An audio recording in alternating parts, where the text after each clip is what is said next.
Hello again. This is side 2 of this week's tape, and we now return to local news with Sonia. Scouts and adult leaders from Enfield braved the winter weather in a hill walking and navigation challenge. Mia McKinnon, Grace Denny, Pippa Byram and Jake Orris of Enfield Scouts took part in the annual Southern 50 challenge hike in the Chiltern Hills. More than 100 teams, the largest entry in 36 years, took part in the 24-hour navigation challenge to complete one of 3 routes, 50 miles, 50 kilometres or 30 kilometres. The Enfield team completed their chosen 50-kilometre event in 11 hours and 29 minutes. Jake said, "Agreeing to go on a 50-kilometre hike was a daunting idea, especially in the Chiltern Hills with the challenging terrain. But with a supportive team and decent weather, the hike couldn't have gone any better. We all pulled together when it was getting tough, especially after dark." Pippa added, "I look forward to the Southern 50 every year. This event explains exactly what scouting is all about. The teamwork, the adventure, the support from everyone involved. The Southern 50 embodies the friendship and the coming together of people of all ages and all walks of life." Chief Scout Bear Grylls said, "One of the reasons I became a scout was to spend more time with my friends in the outdoors. It's among the greatest experiences in life and should be accessible to everyone, no matter where they live, what they look like, or how they grew up." Tenants who lived in the asbestos-strewn heights of a tower block close to the North Circular Road in New Southgate watched with tears in their eyes last week as a council chief delivered the first blow in tearing down their former homes. As Enfield Council's Cabinet Member for Housing and Regeneration, Ahmet Eichner, swung a sledgehammer into Curtis House on the Ladderswood estate on Thursday, one former tenant wiped her eyes. "It was my home for 19 years, Lynda Barton told the Advertiser. "We moved in 1995 and only moved out last year. It had beautiful views, so much green everywhere. It was only when I visited other flats that I realised how nice mine was." The high-rise block in Ladderswood Way gained notoriety after it emerged that one of the men behind the botched bombings of July the 21st, 2005, Yassin Hassan Omar, lived in Curtis House. Police officers who raided the flat uncovered bomb-making equipment. "That was a bit of a surprise, that was," admitted former resident Alan Weeks. "It did have a bad reputation even before then, because people used to be able to get in through the front door, and gangs were dealing drugs and all sorts." Alan, who now lives in North Finchley, after the council bought his flat, said that although it was a day of mixed emotions, it was right that the local authority was getting rid of it. He said, "It's full of asbestos after all. That's why they can't blow the whole thing up." Another former resident, Brian Dawes, who is looking forward to moving into the new flats that are replacing the crumbling block, said that for as long as he could remember, the tenants had always come bottom of the heap. He explained, "I remember once a man from the council came to tell us all that we would be getting double glazing. But then we found out we wouldn't be getting it after all, as the money had all been used up installing double glazing in the low-rise flats. It's the end of an era, and to be honest, I have mixed feelings about it. I had some good times here." Recalling the raids on the would-be bomber's home, Mr. Dawes said he had been shocked when the truth about what had been happening in the flat emerged. "It was literally so close to home, and coming on top of the July 7 bombings, I realised that anything could happen any time," he added. The council, in connection with One Housing and building contractors Mulally, is replacing Curtis House by constructing 500 new homes, a community centre and a hotel, as well as 1,400 square metres of commercial space. Mr. Eugner said that the scheme to regenerate the area had local jobs for local people at its heart. This is the start of a huge regeneration in this part of Enfield, providing well-designed homes in a pleasant environment and employment opportunities for local people, he said. Throughout the process, we have engaged with local people to ensure that Ladderswood meets their needs. Sounds very good. 2 men have been charged after a police raid uncovered £9 million worth of heroin. Haj Ali Mert, aged 49, of Brookside Gardens, Enfield, and Ulas Musafa, aged 55, of no fixed address, were charged with possession with intent to supply the Class A drug and will now appear at Wood Green Crown Court in April. Police raided the home in Brookside Gardens on Monday, February the 2nd, where they discovered the drug in bulk. A third man, aged 24, was arrested and has been bailed to a North London police station to a date at the end of February, pending further inquiries. The investigation is continuing, and police are calling for anyone with information to get in touch. Dole queues in Enfield have been dramatically slashed in the past 12 months, according to the manager of the borough's 3 job centres. The number of people claiming job seekers allowance has fallen by almost a third, while the number of 18 to 24-year-olds out of work has fallen by 34%, outstripping both the London and national averages. Nick Stewart says the trend follows investment by many industry big hitters in the borough. He said, "We are really pleased with the figures. Being out of work can be very stressful, and it isn't good for a person's morale or mental well-being. There is a slew of reasons why Enfield is doing well. Obviously, that is partly down to a reinvigorated labour market, but we have also introduced a number of pastoral measures to make sure people are enabled to get into work and then keep their jobs. We have been able to help with work experience placements as well. Tesco, Greggs, Nando's and now Thames Water have all been expanding in the borough, and the big story is Next's plans to create 120 new jobs in May when it opens a new store. The number of people in the borough claiming unemployment benefits now stands at about 2,300. On Sunday, the government will be rolling out its new universal credit, which will replace job seekers' allowance as well as several other benefits in a bid to make payments less complex and to get people into a working mindset.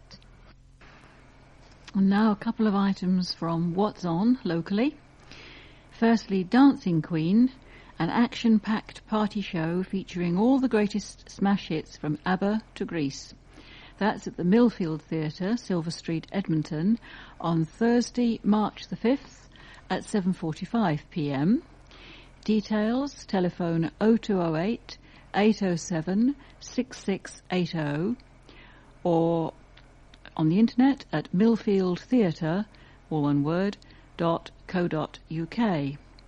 And secondly, Changing Stages, Spring Show, a colourful medley of performances that showcase Chicken Shed's amazing diversity and breadth of work, featuring a large cast drawn from its membership, students and professional actors.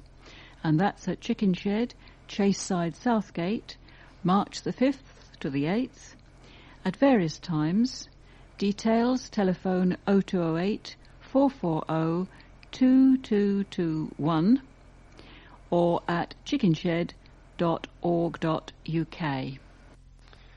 Youngsters were given the first chance to see waifs and strays left with a much-loved animal rescue charity during the half-term break. Barry and June Smitherman, both of whom have been made MBEs for their tireless work for the Wildlife Rescue and Ambulance Service, allowed children to meet the hardier inhabitants at their centre in Trent Park in Cockfosters Road. Current patients, which have been brought in by vets and members of the public include a barn owl, a seagull, a robin, rabbits, a hedgehog, and a fox. After shutting up shop for the night, Barry told the Advertiser, "Some of the cases we get are awful, but then on other days you release an animal back into the world and it makes it all worthwhile." We had to close the centre to the public over the winter because June and I have semi-retired to Suffolk and we couldn't afford to pay someone to be here. We're now there 3 days a week rather than 6 or 7, and we have volunteers to help out. We were blessed with great weather on the first day open, and the visitors really enjoyed it.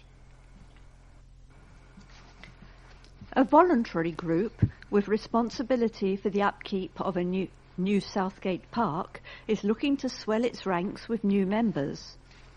The Millennium Green Trust was set up in 1999 to lay out and look after the green space off Station Road as part of celebrations to mark the turn of the century. The new Southgate Millennium Green was one of 245 parks across the country paid for with National Lottery cash. Enfield Council has just finished the latest round of additions as part of work to spruce the area up, and the Trust is inviting volunteers to step forward to help with the upkeep. Work has included pruning bushes and trees, installing benches, and relaying pathways. A willow fence and new bins have also been put in place. The revamp followed feedback as part of the Council's Take the High Road project, public consultation, and the Millennium Green Trust's input. Cabinet Member for Environment and Community Safety, Chris Bond, said, "We listened to what the community had to say about Millennium Green and made a load of improvements to make it safer and more appealing to everyone. Thanks to the Millennium Green Trust, the volunteers who helped with the work, and the community who took part in the consultation, we've been able to create a little oasis of calm in New Southgate, which residents can visit and enjoy to get away from the hustle and bustle of everyday life." Improvements have also been carried out to support the shops on the corner of High Road and Springfield Road to provide attractive green links through New Southgate.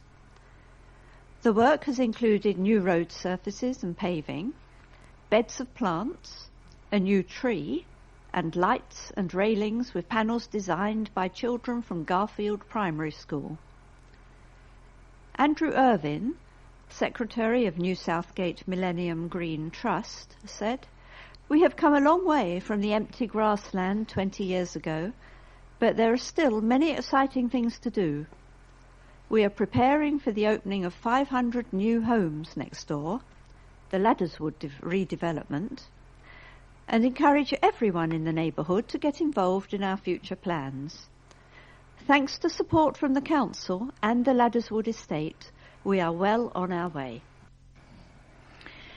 The man at the centre of a campaign to keep an iconic pub at the heart of the community is celebrating after a petition he launched reached an important milestone.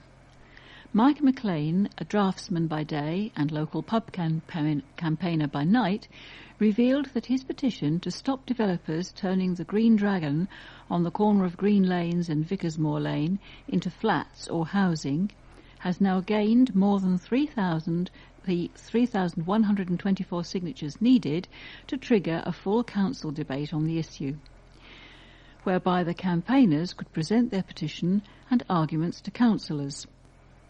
Mr McLean, 43, of Winchmore Hill, believes that under the right management, the landmark Tudor-style pub building would thrive as a community pub, in much the same way as the King's Head in the Green, Winchmore Hill, has been increasingly successful in recent years. There has been a Green Dragon pub on that site since 1726, he told the Advertiser. The building itself is 100 years old. A few years of declining business should be no reason to shut it down. When I was in my teens and early 20s, it was run by a couple and it was thriving. It was the place in Winchmore Hill where everyone went. That was in the days before Wetherspoons, and I think the environment for pubs has changed a little bit. But I think with a little bit of imagination and something a little bit different, it could be a great pub again.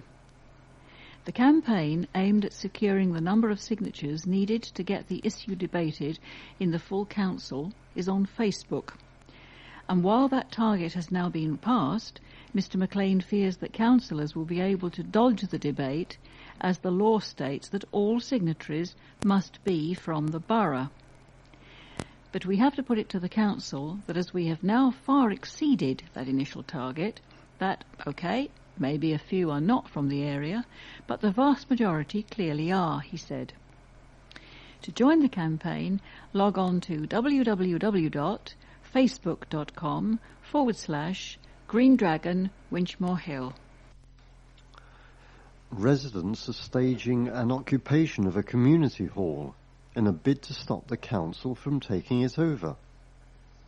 Members of the Kemper Hall Community Association in Kemper Road on the Elsinge estate in Turkey Street, Bullsmore, staged a sit-in in the hall on Monday morning when council bosses tried to change the locks after dissolving the team of residents who managed the facility. The Kemper Hall Community Association leased the hall from the council in 2007 for 7 years, and the lease ran out last year. The association was set up to operate as a business to be run by residents of the estate. Before deciding whether to renew the association's lease, the council set out a series of conditions which the authority now says have not been met after bookkeeping records failed to be produced. However, Robert Lane, chairman of the association, is furious that the council is taking away its right to manage the hall. The person we put in charge of accounts recently became very unwell, but her illness is not our fault, and we should not be punished for that, he said. According to Mr. Lane, a locksmith appeared at the centre on Monday morning, but the residents prevented him from changing the locks by refusing to leave the hall. We have to keep this hall open because there are elderly groups, dance groups, all sorts who use the hall, added Mr. Lane. However, an Enfield Homes Enfield Homes spokesman said the association had been dissolved as a self-financing project due to a lack of proper bookkeeping records and governance. He added, "Because of these factors, we are currently looking into the financial affairs surrounding the hall. The council is taking legal advice, and we have decided the right thing to do is take over the management of the hall while we get to the bottom of this matter and ensure it can be placed on a firm financial footing." A new centre where residents with a learning disability can take part in activities, strike up friendships and boost their independence and self-confidence as well as improve their health, launches on Friday. The new Options Centre can accommodate 40 people and is located behind Albany Leisure Centre in Hertford Road, Enfield Wash. Activities being planned aimed at encouraging users to develop new skills and have fun include painting, arts and crafts, music, quizzes, discussions, cooking, keep fit and socialising. The centre is fully accessible with a large hall, smaller rooms for groups, a kitchen and personal care facilities. The close links with nearby Albany Park offer the opportunity to continue working closely with friends of Albany Park and to make use of the gym equipment in the park. Don McGowan, Enfield Council's Cabinet Member for Health and Adult Social Care, said, "Centre users and staff contributed their ideas to the design of a new building to improve the quality of service to users, as well has vastly improved their experience. More than 60% of people in the borough do not know about online GP services, a study has revealed. Working on behalf of NHS England, market research company Ipsos Mori found 61% of people in Enfield were unaware of the online services for GPs. On top of that, 93% of patients do not use them, with just 4% booking appointments online. The 2014-15 General Practice contract required GPs to offer appointment booking, repeat prescription ordering, and have medical records online, as well as telling them to promote these services. GPs have until the end of March to implement these requirements. Yet figures last September, found by health watchdog Healthwatch Enfield, show that only 22 of Enfield's 49 GP surgeries offered online repeat prescriptions, with only 14 offering online appointments. Concerned by the latest figures, Healthwatch Enfield Chief Executive Lorna Reith said, "The GP patient survey shows that there is a real demand from patients in Enfield for online services. We intend to monitor GPs to ensure they meet their obligations under the 2014-15 General Practice contract. Their contract obliges them to promote services as well as providing them, and they need to do more to make sure patients know about what is available." Quite right. A 59-year-old woman is preparing to skydive for a kidney charity inspired by her grandson. Anne Odwell's grandson, Xavier, was born with chronic renal failure and spent the first 6 weeks of his life being treated at Great Ormond Street Hospital. Xavier pulled through, and Miss Odwell from Enfield will take part in Kidney Research UK's Purple Plunge Big Weekender next month, inspired by her grandson. She said, "I want to raise money for Kidney Research UK, as I hope, sooner rather than later, we will be able to grow a kidney and make donors a thing of the past. I want Xavier to know how loved he is and how much joy he has brought to our family. So this is my way of saying thank you to my brave little boy."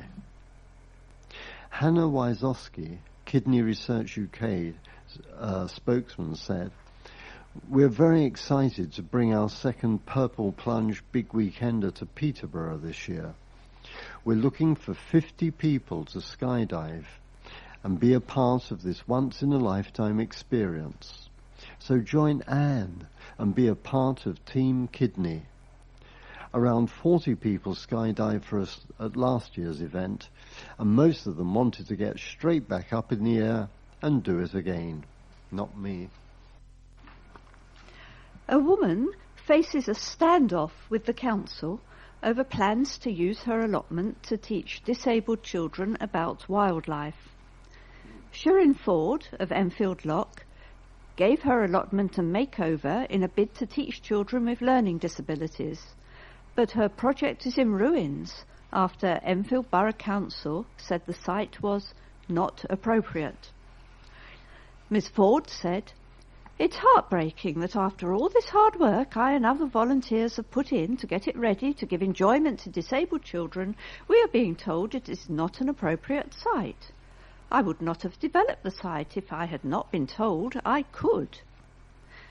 Tensions arose at the allotments in Newbury Avenue between Ms. Ford and other allotment holders who complained about her project. Ms. Ford said, "All we are trying to do is give disabled children a unique opportunity they cannot have anywhere else. It is very upsetting people would not want this to happen." Councillor Chris Bond said, "We offered Miss Ford an alternative at Albany allotments, and this would have fitted right in with the amazing work that they are doing up there, but she turned it down. The site she is currently on is not appropriate for what she wants to do, but Albany Park is."